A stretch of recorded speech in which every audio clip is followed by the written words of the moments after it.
seconds remaining. Hello everybody, and welcome! Reserve Cloud9 time. versus Bears. I'm W1, I'm joined by our professional player. Our only one that exists here at the entire hub. CCNC. We got a double header, man. We're actually here for the last games of the European region for the Aligned 1 of games. And it's Bears versus Cloud9, then we've got Bears going up against, something hit the wall. And I instantly got distracted.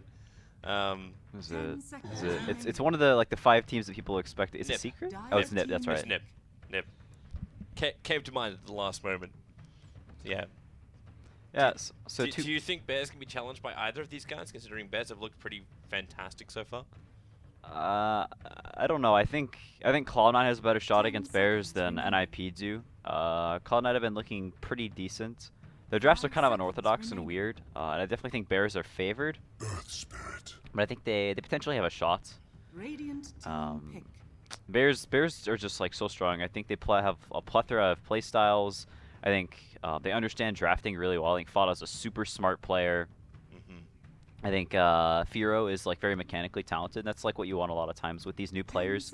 You just want these like people that can be taught. You want people that are just like but good mechanically.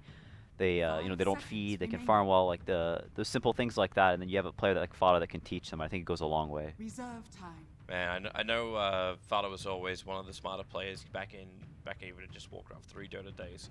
But then he also spent a lot of time on Team Liquid with Kuro. And I know there's some people you actually played with recently who spent a lot of time saying Blitz, talking about how much he learned from just being around Kuro for a while. So yeah. Yeah.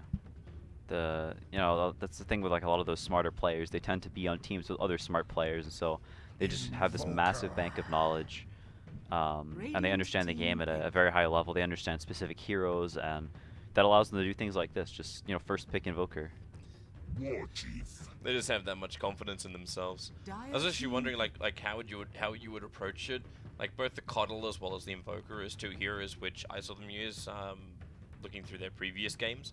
They basically got away with almost exactly the same draft while having this off-lane aggression with the Beastmaster Coddle. The Invoker was giving Sunstrike like efficient damage as well. It was a little too easy almost when you look at the games from Bears and the previous games in the group. Yeah, I think at the very least, Cloud9, they ban out the Coddle. I'm a little surprised they let the Centaur go through. Of the EU teams that aren't, going to the major of the non-liquid OG teams, I think Bears is one of the only ones that values this Centaur very, very highly. I think a lot of the EU teams, they pick this Centaur. I mean, they pick the Slaughter above the Centaur, whereas I think most of the higher tier teams will take this, Centaur in a heartbeat. Do you think that's just because like the Slaughter's a little bit more easy to imagine his role? Like I get vision, I get amplification, I can focus that way, and it was more of a staple in the European and CIS region than anything else previously. Yeah, I think it also pairs well with a lot of these physical damage cores, these Weavers, Venges that a lot of the European teams really like to play. These aggressive cores, Lifestealer as well, is a hero that pairs really well with the Slaughter, obviously. And it panders more to like an aggressive style, which is like what EU teams are typically known for. Whereas like Centaur is not so much like this aggressive hero that runs around and gets kills. He's a very strong laner that also gives you just this incredible late game power of this just global like Ursa ult on everybody, which is just absolutely insane. And always gives you this late game power of I'm a little surprised they took the Lifestealer. And I think this opening here is really, really good, this Invoker Centaur, because it makes this Lifestealer pick. You kind of want to take it because it's really good versus the Invoker. Obviously because of the Rage, and he's a hero that can jump on top of the Invoker and blow him up. But then you take this Centaur, a hero that's one of the best Lifestealer counters in the game because the Stampede is so good, especially when you get that Aghanims, nullifies all of Lifestealer's burst damage. So I really like this opener from Bears. It like sort of baits them into the Lifestealer pick, even though it's like they kind of have a counter for it already. No one saw that, by the way. I didn't do anything on the stream. Merely just hacking Dota. And I'm also getting my voice back. So, I apologize for the first 5-10 minutes from me. It's going to be a bit rough.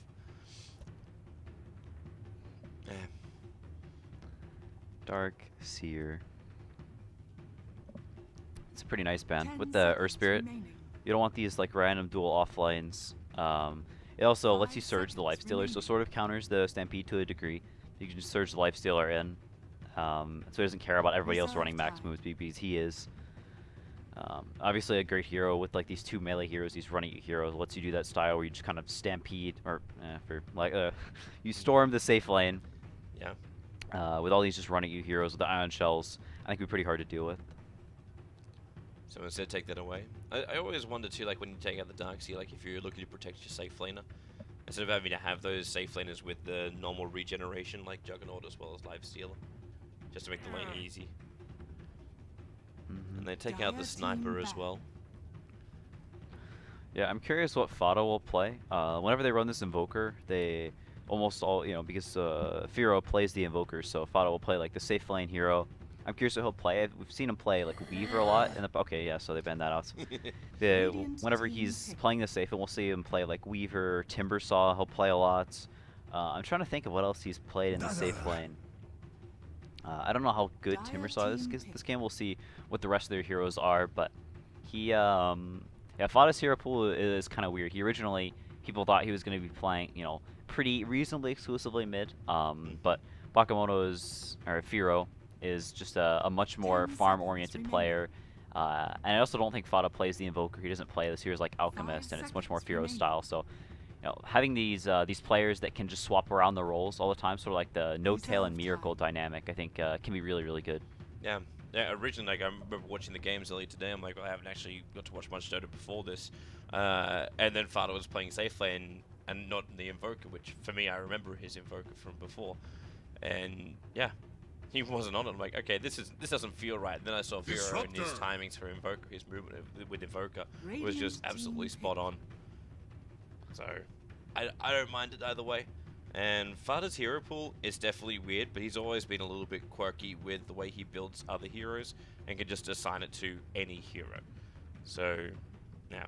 10 seconds Yeah, While I remaining. may not be perfectly proficient with it, I'm fairly certain he could play any hero in the pool. 5 seconds Yeah, remaining. he's just that type of player. The people that the mid players or just the cores in general that play these more space makey roles can Dire quite team often, pick. they have a much bigger hero pool than the more farm oriented players, the mechanically gifted players, who will quite often have a smaller hero pool of very similar types of heroes. Whereas Fada is known for his Beastmaster and Brewmaster, yet he's a mid player. 10 seconds remaining.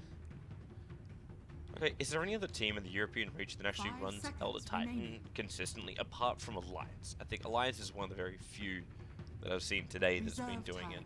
it. I think it's just Alliance and Bear. I haven't seen Bears pick Elder Time before actually. Do they do it consistently? Bears? I haven't seen them do it yet either. Okay, so yeah, I saw Alliance pick it one time. This is the first time I've seen Bears pick it. I haven't seen anyone else take it. Yeah, Alliance was using it, like, I saw it in at least 2 of their games. I think it was possibly in 3. And it was just space creation. That's all it was. Like, the team fights became pretty nice with it, just because of the aura in the early game. But after that kind of dropped off a little bit. It was more just I will scout Roshan, and I will create space with Stomp. But it was the hero who kind of completely destroyed the mid lane 10 against Cloud9. seconds remaining. Baby Knight actually got Facts. shredded. He was playing a Storm Spirit and mid up against that Elder Titan Radiant of team Alliance back. and just got killed time and time again. Yeah, I think it's pretty nice with the Invoker. Obviously, you have the Sunstrike setup, and since the magic damage is on the Spirit and the physical on the hero now, 10 seconds it's remaining. kind of interesting. I guess it pairs well with the Centaur, who can just jump in and like gets the magic damage 5 seconds debuff remaining. with the Spirit. It gives you like this jump in, like the burst potential or whatever. They also have like these two Reserve very, time. very strong defensive support. So you have some Axe jump in, and then you immediately have the Grave or you have the Stomp following up. And it's very hard for Cloud9 to like actually go in and kill these heroes because if you look at their heroes, it's all about like killing. They have Dire Disruptor, team they have back. Earth Spirit, Lifestealer, Axe.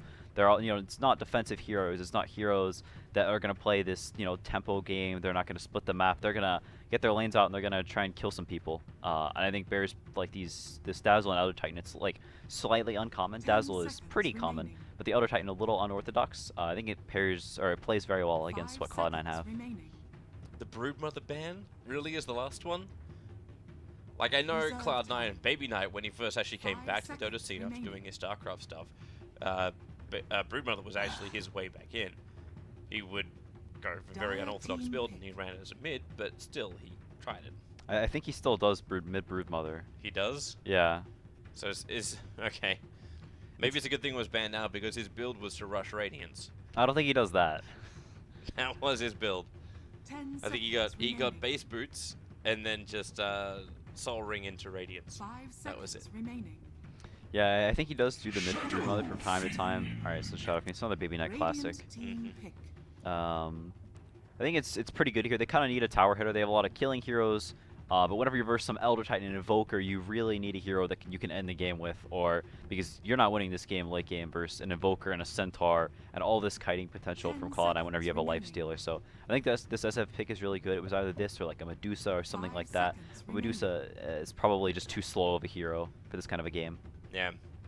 Having Reserve SF, time. at least you have your burst damage, your rotation from Disruptor might end in a kill. Same with the Earth Spirit, as opposed to just this. Actually, I kind of like it with the SF in the mid. I think it almost looks like Cloud9. Like Cloud9's always going to have great rotations when you pick up an Earth Spirit, but 10 seconds now it remaining. becomes better when you've got that raised burst damage. Yeah, SF 5 and just in seconds general, like in a remaining. 1v1, does very, very well against the Invoker. Taking the Luna, alright. They have a dope safe lane. This Axe is gonna have to jungle, I think. If the Elder Titan starts on bottom, he may. I'm curious to see if he goes up to top or not. I think the Earth Spirit needs to avoid this Elder Titan. Was it you that said earlier today to me, like Dazzle is like one of the greatest safe laners, like you just win your lane? It might have been Malini who said it. Yeah, he was there's basically ticking the supports that run the safe lane, and Dazzle was like, yeah, he kind of just wins. It's Coddle and Dazzle. yeah, it's like Coddle and Dazzle and Warlock are these heroes that kind of just sit in the safe lane and they guarantee. Like you just can't really do anything against it because they can, they have this wave shoving potential, so you can always push the lane out and pull the hard camp if you need to. He has the poison touch, which is super obnoxious to deal with. He's a ranged hero, so obviously he's gonna benefit heavily 5 from the Lunar seconds Blessing. remaining.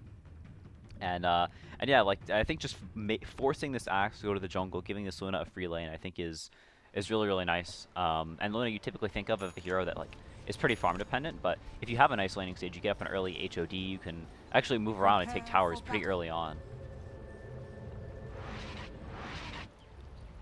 DP out, get the vision up time, as we will get this party started. So Cloud9 versus Bears. Looks like we are going to have Yapsor. For the moment, he's headed up towards the north, looking towards the rune. He's not going to be able to get his ward down in time. In fact, Rise had to break the smoke of Yapsor. But Yapsor, also with the movement speed advantage, 335 against a 300. So just quite happy to try and harass the Disruptor a little bit further back. But with the Live Stealer also here, there's no way that they can just shove them off the rune. Yeah, this ward from Bears is super nice because they're gonna see where this Air Spirit is going. Because now they know. Whenever he's gonna try and roll on mid, I think it's pretty important that he doesn't go down on Firo to this SF, because as long as he's like getting his items at a pretty decent clip, then it still becomes super hard for Cloud9 to actually take these towers, because he can spam them out or just split push with the Alacrity and the Forge Spirit. And he can always retreat to jungle as well. So as long as he has a pretty decent start and doesn't die to the like level around level 3, 4, that time frame, should be able to go back to the jungle if he's ever scared, and have the Elder Titan stop up the XP mid. And I can see where Furo's head is in. Already with basically, so he's got his treads ready to go. He's got his full Aghanim Scepter ready to buy up as well. Actually, not treads, sorry. He's got the Hanamitis, the boots, Hanamitis, and into Aghanim Scepter. Everything's there. He'll come and be involved after all that's been built up. Yeah, even starting with the Clarity, something we don't see all the time, but allows him to potentially Sunstrike the range creep, and then still have mana afterwards. SF actually getting the range creep out is pretty nice for him. Rolling Boulder from Noya, just harassing. End up actually munching on a Happy Tree. So a little bit of extra regeneration trying to fight it out, while top lane, Ace, already been pushed back to the tier 1 tower. Eltine's taking a fair chunk of damage from all of this. Doesn't have his aura just yet, so doesn't get too much up in the face of the Disruptor. Yeah, the Life Stealer, sort of the only time frame he's actually decent versus the the Centaurus like this laning stage because obviously he has a lot of HP, so the Feast is very good versus him early on. So sort of supplementing that by sending Yapsor up here. And Disruptor is, you know, a very, very weak laning support. He's rolling around mid still, but you know, he's a hero that can do very, very well. Once he gets some of these levels online, you're playing from ahead, you're setting up kills, that's where Disruptor thrives. But whenever he's falling behind, or just in these laning scenarios, he can throw out a couple of Thunder Strikes. That's nice on some solo offlaners, but whenever there's two heroes just beating on you, you really don't do that much. Just keeping Hesijo's life in just the corner of my eye. And maybe I should be watching Yapsor. He'll take first blood. Sunstrike's gonna connect. Nice. He actually stuck around. It almost looked like a last-minute juke attempted by Rise. Trying to dodge that moment with a spirit forward into the stomp. They're gonna make it a twofer. Ace goes down as well. Attack. He has no regen left. He has to like buy a salve or another tango or something. This top lane is a disaster. There's no other choice but to just TV straight back in. Yeah, at the very least, Baby Knight is having a super nice time mid. 10 CS, 12 denies compared to the 2 and 0 from Firo. So these rolls from the Earth Spirit are definitely winning in this this mid lane. So SF is gonna have a nice time. But you can also see now that Yapsor can just rotate off. So yeah, you've caused issues for the top safe lane. The lifesteal are at 5 for 0 CS wise. Never where you want to be when you've got Fada just farming up the bottom lane freely. And the Dazzle's also getting some easy experience with some simple pulls. Yeah, and I think, you know, they're very happy having this Elder Titan, or at least Firo is, because, you know, once he gets to that point where he's going to retreat to the jungle, he doesn't have to constantly be walking back to the lane to try and defend this tower, because the Elder Titan can just be there, and if Baby Knight ever gets over aggressive, they can potentially set up a kill. They're going again. They don't even care about the mid. It just looks like they're happy to sacrifice completely the Invoker. Just straight on top of Ace, push him back to the tier 1 tower. Yeah, and I think that is the right play, because you're not really catching this Invoker back up with an Elder Titan rotating in. You don't really have kill potential right now because Firo is only level 3, so just shutting down this lifesteal, you're just absolutely crippling his game, I think is a much better play from Bears. Just such a waste of time. Earth Spirit wants to go on something here. But he's sitting at level 2.5. He's not really in range for anything. Baby Knight's got the 3 raises. So at least they've got that burst damage, but yeah, Farah's just way too defensive. It's the Observer Wall sitting right in front of Roshan. He knows when he comes and goes. So Neuer's got no surprise.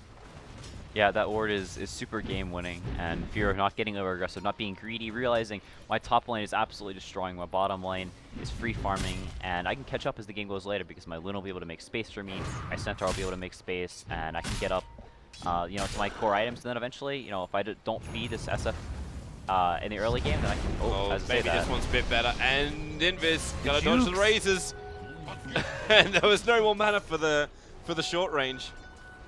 That was nice movement from him. And it's try and trigger time. He's waited as long as he possibly could for that. Yeah, all the way back to full. Has the boots, probably ferry out the gloves of haste, maybe a couple more clarities. Try and get that level 5, I think. I think he typically likes to get to level 5 before he goes to jungle with 3 points in the Exhort.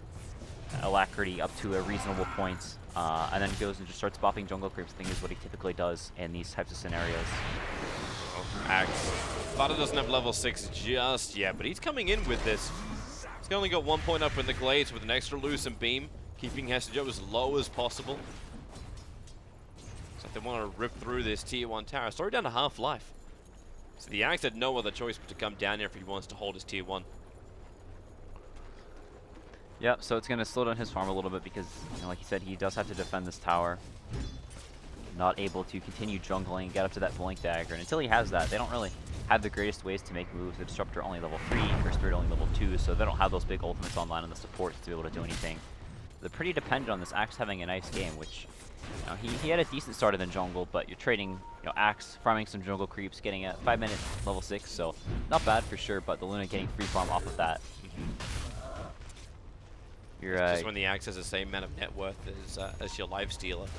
And okay, so Ace has to trigger up the rage. You know what Invoker's doing. Like, he's preparing just to wait for the Sunstrike target. Ace goes up into the tree lines. The Sunstrike's on the way in, and it hits absolutely perfectly. Forever might be a little bit trapped, however, but he'll dodge the rolling boulder and then start to TP out. The glimpse will cancel it, however. So Forever will have to do this the hard way with the creep wave trying to body block up the Earth Spirit. He's pretty damn low, but maybe with a double edge, he'll actually find the kill. So they take 2 hero kills underneath the tier 1 tower, force the rotations, and they're giving extra money to the Invoker, who doesn't even have to be there. A level 3 Sunstrike to get it. Yeah, Forev's so good. That was a really nice play, knowing that he has that Torment Shield, and the right clicks are so puny that buffs him down a couple of times, checks his HP, and makes sure he gets it with that double edge. So a nice cleanup kill there, and then immediately back up to top, gonna walk there, as he did try and TP out, so can't immediately port up to the lane. But in the meantime, Yep, so we're gonna get some XP. It's getting pushed into this tower, so they're not sad at all about that. Maybe the only thing that's sad about is the fact that Centaur is still worth such a large amount. Not level 6, but he's 3rd on the net worth. He was sitting neck and neck. In fact, he was sitting in front of Baby Knight for a while. Oh, are they gonna break the smoke? Oh. Yeah. Father's revealed. He has to run up there and just see if he can find Noya. So Noya does his rolling boulder down, but then very quickly Lucent Beam. He'll get the double kick, but with a cold snap up from the Invoker. He is most definitely dead. Yeah, it was a very nice smoke play from them, trying to bring down the SF. That most farm hero. Charge forward, Lucent Beam, the Spirit's up. It's going to actually slow down, stun up over on the Disruptor. He broke free pretty quickly, but there is still one last Lucent Beam in from the Invoker, which will get the kill on the Disruptor. Yeah. And, that's those early moves we were talking about. Joe's got an easy kill. Came down with a creep wave, so the chance of spin was also massively increased. But Noya is going to be careful. Spirit's down again, looking for the stomp. He'll actually connect over on the SF, then straight into an Eclipse. Wow. The extra hit over to Noya. The creep wave, I think, only took one of those beams. Yeah, that was a little bit fortunate that they killed him that quickly. I think he would have died regardless. But yeah, it does go down, and now they have the Aqua on the on the Luna, and with the Lacquered, he doesn't actually have mana for it, so a little unfortunate. But they force out the fortification at the very least. Forev's in a bit of trouble. He was originally going on Lifestealer, but now this creep, which is infested up, is chasing Forever into the tree lines. Yapsol's going to make his way over, so is Spirit, just trying to force the Disruptor away. I think I wonder if he has to understand that Radiant creep that was chasing him was definitely the Lifestealer. So he goes into the stomp. The Rage will protect Ace, so Ace just mops him up. Takes a quick and easy kill, and surprisingly, Forever already backed up. But Ace pressured the issue anyway. Radiant's middle tower is Yeah, under attack. so he gets a nice kill in the Lifestealer, and they need to find things like this. Nice call. Hester Joe with the Invis Room. He just stalked the Invoker. Stalked him down from almost near the Ancients, and then just watched him walk back in range of the tier 1 tower. Yeah, they have to continue to make these plays. They can't really pressure the Luna so much. Spot making some nice moves. They just have to continue to look for this Invoker, and they do end up getting the kill with a nice Invis Room. But yeah, just like Noya did early on, sitting on this hill, constantly pressuring the Invoker. That's really the only hero they have the potential to kill, so they just have to prey on Firo making the slightest positioning mistake and get kills wherever they can. And this is a lot closer than I really thought. Like Bears was going, that this game was going to be. Like, I know we were looking at both Cloud9 as well as Nip. Most people probably say Cloud9 had a better chance of beating Bears than any other team in the qualifier. But this game got a lot tighter than I thought it was going to get. Yeah, finding a nice couple of kills, and the Axe has Blink Dagger already, so a 9-minute blink, they may have actually seen it there. I'm not sure, it was close. But yeah, they actually have the potential to make moves now, so the Lifestealer is probably going to sit up top and farm his Armlet, but the Axe at the very least can maybe even look for some solo kills in this Dazzle down bottom, or just wherever. The threat of him having that Blink Dagger is quite huge. When you see him early Medallion up here like this from the Dazzle, like, do you just think it's normal item progression? Or do we start thinking a little bit more like towards Roshan for Bears? I think it gives him a little more Roshan potential, but I think it's also just a natural item build up for Dazzle. The Solar Crest got buffed a little bit, and it's just a super good item. Especially whenever you have these physical damage lineups, this Lifestealer, SF, obviously all physical damage. The Solar Crest mitigates a whole lot of that. Okay, they're going to glimpse back on Yapsor too. The kick was able to connect, but it was just once they had vision, it was a very easy glimpse. He was originally trying to contest the deep warding of the obs, which is watching the front Roshan pit. Radiant's middle tower is under attack. Yeah, Bears just they lose Yepsor, but I don't think it's that big of a deal. They haven't lost any towers yet. And Fada just coming mid, showing up, defending this tower, and they're not afraid to just show their cores to defend these lanes. You know, they're not being super greedy, and they're making sure they don't lose any of these towers. That if Cloud9 is getting a tower, they're committing very, very hard for it, and Bears is getting a lot of farm in return. As Fada farming up the Ancients and Vocal farming the jungle, and they're super content doing this, just farming these jungle camps. While Forev finishes up his Blink Dagger top, then they can set up kills with Sunstrikes while they continue to farm. And this just seems like a build-up, but when do we hit the apex? Like, when are both teams just really ready to stop doing this? We farm and we actually have to start attacking buildings now. Yeah, the Blink Daggers are up for Axe as well as for Centaur, but it doesn't really feel like maybe that's the critical point. The Invoker still needs a little bit more time. Is the Luna ready to fight for Bears? Oh, okay, that works. With the Blink, the Call, the Sunstrike, leaving extra damage. Heads to Joe. Couldn't kill the Dazzle in time. Yeah, they almost bring him down. I don't think Fada's necessarily looking for a specific point to where he can go pressure, you know, buildings or be involved in fights. I think it's more of just... He's going to be involved one now. He can't let the ulti off. He has a little bit of extra frost armor coming in from that Ogre Frostmate, which is dominated up. But he needs extra help, so now he turns on the ulti with a Lucid Beam. Vada going manly, but now his own creep turns against him. As Lifesteal able to invest into it with the extra help. Vada hides in the tree lines. Yamso creates a little bit of space. And Vada will go all the way back to base. That's insane. That 20 armor. That's just way too much for a Lifestealer at this stage. Doesn't even have the armlet yet. He just barely tickles this the Luna. All he had was the casual Blightstone to help him get through some of that armor. Yeah, and in the mid tower they take down, or in the meanwhile they take down this mid tower. Not able to defend it with Baby Knight as they were pressuring up top. I think Hestajo had just gone down bottom to the Centaur, so making moves like all around the map for Bears. Really, really nice. Now with the mid tower. Forev, he's kicked. He doesn't have Stampede, doesn't have a TP scroll, he doesn't have any friends around here. And with Rise in the neighborhood, they can glimpse it back if he starts to run, so he has to stand his ground. And 4 men from Cloud9. They were TPing multiples into the shrine. That was just the wrong place to be for a Centaur. Yeah, but I think even that, not the biggest deal in the world. They scout out all these heroes, and they know they're most probably going to move up the top before too long. Because everybody sort of backs out of top. Yeps are getting to a safe position, and they can defend this tower pretty easily. SF's not even there, so they don't have their best tower sieger.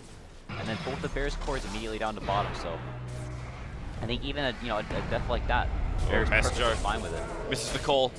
Dazzle will be able to run away from this one. They still have that level 4 glimpse, so they're going to bring the Dazzle back up towards the Lifestealer, but now the extra help. Forev turns around, initiates the ET splitter. That's going to kill off the Axe if Dazzle didn't do enough damage. He's got a full Solar Crest. Holy crap. On the Dazzle? Well, they let him farm the bottom lane for 5 out of the 14 minutes, maybe even more. Charge forward, they miss the Hoof Stomp. Rise, try and juke it through the tree line. Fog of War will not win out at the end of the day, but the wall will, holding all 3 players of Bears in place.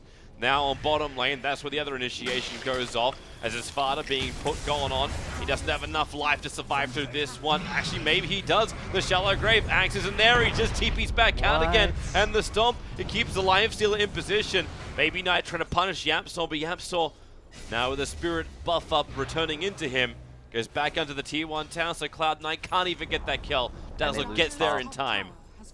They lose top in the meanwhile. Bears are just completely outmaneuvering Cloud9, reading them at every step of the way and just being in all the right places. That was so impressive. I can't believe he didn't die there. It's the second time that he's just playing super aggressively, pushing way up in these lanes, and they try and kill him, and he just lives with a sliver of HP, and he gives them so much information. Super nice play from Fada. That's the joke. Great jump. Quick TP in, right behind the tower. No trees were broken, obviously, with new patch. And then an easy jump in with the Infest Bomb. So Fearo's going to go down. Yeah, they give up that kill. Forev immediately TP's down to bottom afterwards, knowing that the Axe TP'd out, so maybe going to look for any stragglers, but Cloud9 looks like they should get out okay. He has another one of those Ice Ogres, so... It's push time then. If they okay, it's going to be a tier 1 town deny time then. Unless Fada wants to force this issue, maybe with the hoof stomp pin right into the Eclipse. Shadow Fiend Baby Knight didn't stand a chance. Yeah. Instantly destroyed, and now the tier 2 tower comes under threat. 40 seconds without the SF. Yeah, and he went for the Hurricane Pike first as well, not even able to put it to use, just gets blown up within the duration of the stun. And now, like you said, just gonna start beating into this tower. They see Hester Joe. Quick hoof stomp over with the exclusive beam into the stomp. They just keep the axe in position. He's sleeping, and the stun strike will wake him up, burning the retina. And even the Earth Spirit thought he was actually creating space, but he rolled into Fada. And with a little bit of help, can sustain the damage and then just win. Cloud9 attempting a 4v5 fight into pre-prepared vision of Bears. Not the greatest. Yeah, and you know, you can see they're not just playing this, you know, oh, we get a Met style Luna, we're gonna go, you know, bring down these towers now. Not playing this AFK farming, but just reading Cloud9's movements and being in the right places at the right times. You know, seeing them move to a lane, Fada moves to, you know, whatever lane he judges to be the one he needs to be in, pushing super far up, just understanding his hero's limits really, really well, and they're just going to continue to do that. Read Cloud9's movements and react accordingly. And they just have such good tower defense. Haven't even lost a single tier 1, and Cloud9 having, you know, worse late game, worse pickoff. Probably not worse pickoff, but they don't really have the tools to kill heroes because they have this Dazzle and Elder Titan that are always just sitting behind cores. They need to find something to make this work. Like, it's a defensive build-up from Baby Knight, like he's looking towards BKB after Hurricane Pike. They'll have a 4-man smoke maneuver, and that is where their aggression comes out. It comes from the Lifestealer. He doesn't have his Echo Saber up just yet, but they're looking to fight anyway. So they'll rely on the Earth Spirit to get the silence off. If they can get close enough, Yapsaw, they've actually smoked themselves, hanging around the front of Roshan. So both teams so unhealthily close to each other with the smokes. And Hester Joe, he almost has to go for a blind blink up the hill as the smoke will break. But Vareb, in he goes, a 2-man hoof stomp. The storm will come down, but you've already lost the Earth Spirit. Baby Knight lets the ulti go. Maybe you can negate a little bit of this damage, but the Tornado, it hits on 3 heroes from the Invoker. They've picked up the axe as well as Disruptor while Cloud9 were trying to retreat. So 3 heroes lost, and now it is an easy Roshan for Bez. He reacted so fast on Forev. That was like a half a second, just immediately blinked on him. And, you know, it takes considerably longer whenever you don't see them. So having that high ground advantage, Bears, once again, just sniffing Cloud9 out, knowing exactly what they're doing, sitting on this high ground and they get the jump. They're just playing so well right now, reading Cloud9's movements at every step of the way, over and over again. And now they can just force lanes. You've given a Luna who already was tanking through most of the stuff. Obviously, she had the Ogre Frost Mage from before. Now, she's actually switched it out for an Alpha Wolf. So the damage increases there for Fada. Yeah, as well with the completed Manta now and about to be level 15. So if she wants, she can get that little bit of extra HP from the 150 talent. Or the extra Lucent Beam damage. And just, yeah, she ended up going for the health. So it's health and damage. That's her choice. Yeah, and with the Aegis, they can easily force down these tier 2s.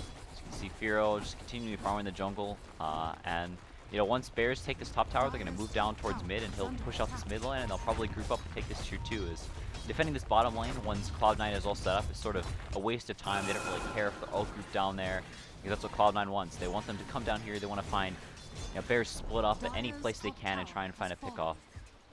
Is it very common? Because I didn't see this with Pharaoh's last Invoker, but he completely skips his talent tree. Yeah, I think a lot of Invokers have been doing that. They just don't skill a talent tree until they've maxed every one of the orbs. Unless you have like maybe Quas Exo and you want the extra Forge Spirit, maybe that might be a nice thing to have. Yeah, I think if you're going Quas Wex, then you'll skill some of the talents. That's a choke. Oh, you missed the timing. But with the Yule Scepter, we'll be a little mistiming out from Bez. The result's still the same. The axe is down for 45 seconds. The pushback keeps Fada out of range, so his Eclipse actually doesn't do anything, and they push him into the fight. No ability to attack as he gets basically perma-stunned on top of the Shrine of Cloud9. Now he's back up again. Need a little bit more help to get him back out of harm's way. If that is possible from Bez. They glimpse back over. Cloud9 really want that kill over on the Luna, and Fada starts his TP out. The Easy Splitter is there. They push him around, but the TP is still successful all the way out, and Bears are disengaging. They don't have Stampede available, but there's still a lot of them hanging around. So Cloud9, even with Baby Knight behind him, the Hookstomp's in, the Sunstrike, they'll do the job. The Earth Spirit's gonna go down this time around. The Shallow Grave was back off cooldown. So a quick 4-star for Centaur will TP out. Hester Joe has to TP over to the Shrine, looking for the retreat kills, but Bears has already left. Yeah, sort of the only one hanging around, but he has a Yules now as well. So once that axe gets the Blade Mail, all the potential of him bursting someone down with the Blade Mail call is completely removed, as he absolutely just Yules the axe up in the air, and then you aren't hitting him. The Luna isn't killing herself on the Blade Mail, neither is the Invoker, so it removes another one of Cloud9's ways back into this game, getting that axe jump with the Blade Mail, blowing up a hero, and then playing the fight 4v5, and that's just not going to be a possibility now that he has that Yules. Spirit's out again with the Stomp. The Lucent Beam holds him there. This is such a brutal combination. And then you go for the Hoof Stomp double edge into Life Stealer. Didn't have the armlet up, but obviously they've already popped most of their range damage. And they don't really care anyway. Tier 2 towers being chipped away, and Cloud9 can do nothing to stop it. The last remaining tower gone, just shy of the 22-minute mark. Yeah, Firo farming around the map. All the meanwhile has the blink now. Oh, what a nice stomp. They found him again? That was a super nice stomp. Forced after just like barely seeing him. Stomped him from around the tree. So with him down, they may look to pressure the top lane a little bit. The tier 3 almost down. After they take that, they can potentially even force a Lifestealer buyback or maybe get racks. Well, they triggered the weave, so the armor is going to be through the roof here for Bears when Cloud9 want to initiate in. And once that tower is gone, now the Glaives can just do the bounce work and a Hoof Stomp. Sunstrike, it will be enough to kill a Baby Knight, or will it? No, he's away on 250. Hester Joe running into the front lines. The Easy Splitter is out. Everyone from Cloud9 will dodge it. Remember, Bears already kind of got what they wanted, which was the tier 3 tower. They would have liked the racks as well. But without the extra kill, very difficult to claim. Yeah, they force out the BKB charge from SF as well, and now they're going to take these shrines completely for free. No way Cloud9 can contest without the BKB up on SF, and they still don't have the Blade Mail up on the Axe either, so they don't even have that threat. By the time the Blade Mail is up, it seems like it's going to be a little bit too little too late. Yeah, he actually went for the Vanguard after the blink. I don't know if this is a Vanguard game. I feel like you need the Blade Mail as soon as possible, so you can, have some way back into this game, because they definitely knew they were behind. They knew they were on a timer whenever you pick these kinds of heroes. Unless Blade Mail then doesn't become the item of choice. I guess it's worth getting the guard. I think it's a decent Crimson Guard game, but I think you have to go for the Blade Mail right after the blink, and then you can go back for the Vanguard into the Crimson Guard. I think is okay. Something even like the Yules I don't think is terrible, but I think getting the Blade Mail is just super important as early as possible this game, because they really do just lack damage so much. Like you can see Luna whenever she walked up to the high ground had 40 something armor, and that's even without the Ice Wolf, that's without Butterfly, that's without the Scotty that's coming. Live Steal's not doing enough to really make up for that. Neither is Baby Knight. Baby Knight still had to go for his defensive item. His next one's going to be Boots of Travel, so he's trying to turn this into almost a split game in a way. Yeah, I guess the movement speed is kind of nice, and it lets him shove out these lanes and then be next to his team, so it's maybe less obvious whenever they're making these smoke plays, and Bears won't read them, because they've just been terrorized by Bears knowing their every move. Oh, Bears are right there again. Even look at the line. They're gonna smoke up.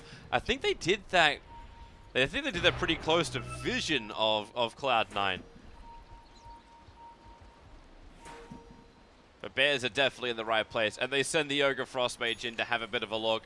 And it's going to see a decent amount. Sees Noya making a break for the tree line. They know he's in there. They don't understand where Rise is, however. So Rise could be in a really good position to slow down and actually stun up. Yapsol getting hit by that, but the Eclipse is already off. One more drop. Will there be enough damage? It may be a silence of Luna because in the middle of the storm, but Hester Joe on 90 HP retreats out, but they've lost 3. They know Joe's in the trees. He'll blink down further south and get his TP. No!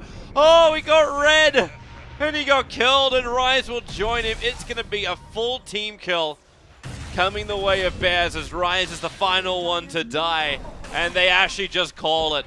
Not even 26 minutes in, and Bears have taken the game against Cloud9. That was brutal. Just so many reads all over the map. I think Hero not dying a lot early on, just not giving up any kills at all, just really invis acts, things like that. It just happened. Like, you can't stop that. Just really nice safe play from him. Fought with some great movements around the map, and they just consistently read them over and over and over again, as well as just a much better draft than Bears, I think, as well. Man, Bears look insanely scary. It looks so good. If Cloud9 can't do it, I fear for Ninjas in Pajamas, but they're the boys who are coming up next. So we're going to have ourselves a bit of a short break. Remember, you could be watching... Let's get rid of that. You could be watching all the games from the Qualifier, or at least as many of them as we can cover from the Beyond the Summit Hub. So check out all the live streams. You can check out the multi-stream, which is number 1. We're running both number 5 and 2 BTS streams for the European regions. So, yeah, go check all that out, and we will see you back here in a bit for NIP going up against Bears.